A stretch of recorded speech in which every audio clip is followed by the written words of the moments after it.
जैसे हम लोग जानते हैं कि संगीत में लय, गति को लय कहते हैं। जो गति चल रही स्पीड हमारी है, ये हमारी गति है, इंग्लिश में हम इसको रिदम कहते हैं। संगीत में है ये। मोटरसाइकिल में भी गति होती है, लेकिन वो समान नहीं होती है। संगीत में समान गति को लय कहेंगे। ये लय हो 1 2 3, ये लय नहीं है, क्योंकि इसमें फ्रिक्शन है, कभी कम कभी ज़्यादा, कभी कम कभी ज़्यादा। तो ये संगीत में इसको लय नहीं कहेंगे। यहाँ थोड़ा कोई ठोक रहा है बाहर में, उसकी तो आवाज़ आ रही है, लेकिन वो कभी जल्दी ठोक देता है, कभी बाहर में ठोकता है, वो संगीत में नहीं आएगा, और लय नहीं आएगा, और करंट भी नहीं है। 3 चीज़ें उसके वो खत्म हो गई तीनों में।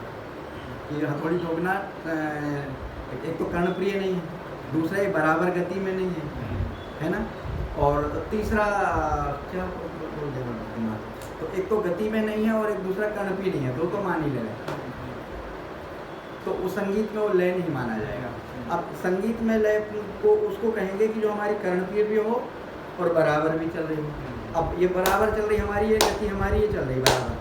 अब इसमें हम आड़ी तिरछी लय कार्य कर रहे हैं, तो बराबर ही होगी। जैसे हमने इसको किया तागे ते टे के टे तागे ते टे के टे तागे ते टे, चौगुन के लिए चल रही है। अब इसको हम दोगुन में लाएंगे तो रिदम तो यही है, लेकिन हमारे बोलने के अक्षर जो है ना बदल रहे हैं। तागे टे टे के टे तागे, है ना। एक में हमने 2 बोलना शुरू किया, फिर तागे ते टे, रिदम वही है, हमने एक में 1 बोल दिया। अब इसमें एक में गैप दे दें तो ता गे, अब एक हमने गैप दे दिया, जो हमने ता आ कर रहे थे, है ना, ता गे गे। अब वो पहला वाला ता आ, ठीक है ना। हम नीचे गए, अब ऐसे हम इसको अब आगे के लिए बढ़ते हैं, तो ता गे, अब आगे बढ़ा तो तागे ते टे के टे तागे।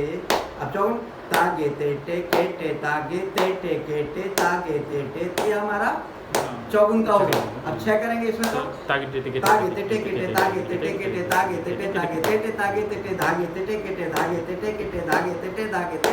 अब इसकी 8 करें तो तागे ते टे के टे तागे ते टे के टे तागे ते टे तागे ते टे तागे ते टे धागे ते टे के टे धागे ते टे के टे।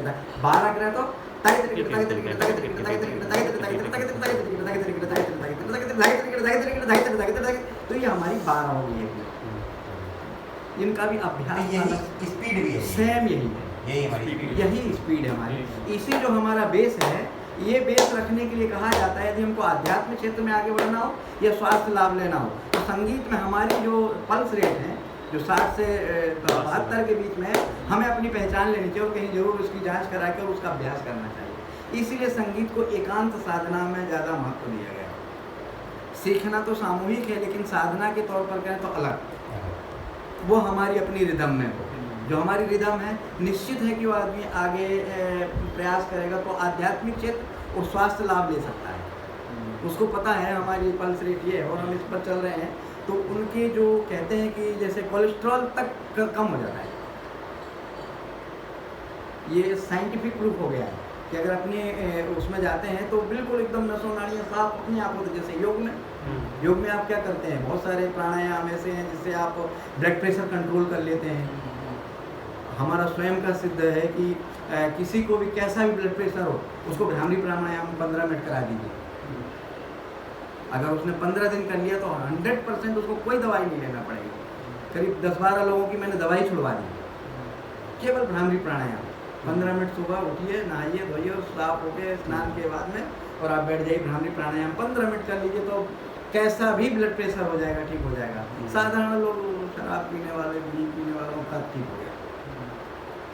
तो ऐसे योग में है, तो ऐसे संगीत में भी है।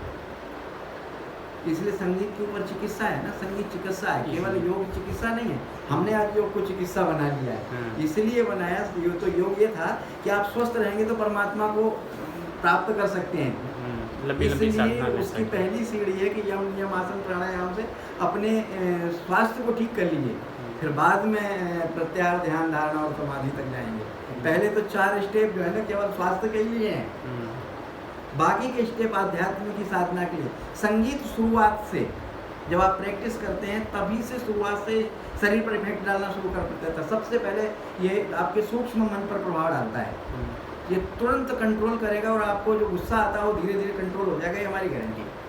अगर आप आराम से इसको अभ्यास करेंगे तो गुस्सा तो खत्म ही हो जाएगा। गुस्सा नाम की चीज़ संगीतकार को बहुत कम आती है, किसी को आएगी भी तो किसी के सुधारात्मक के लिए। वो गुस्सा मतलब ऐसा नहीं कि बिना मतलब कहीं भी किसी के बोलना वो बिल्कुल बंद कर देगा, वो क्या हम ठीक है बाद में समझा लेंगे। लेकिन अगर कोई हमारे स्वाद पर करेगा तो हम उसको ऐसा नहीं करेंगे कि हमको गाली दे दिया यार, हम उसके ऊपर डंडा लेके दौड़ रहे हैं, ठीक है बाद में देख लेंगे। तो ये क्षमता डेवलप हो जाती है कि उसका गुस्सा धीरे धीरे धीरे धीरे धीरे धीरे कंट्रोल हो जाता है, और फिर स्वास्थ्य अपने आप स्वास्थ्य शुरू होने लगता है जब हम उसके नियमन के अनुसार चलें।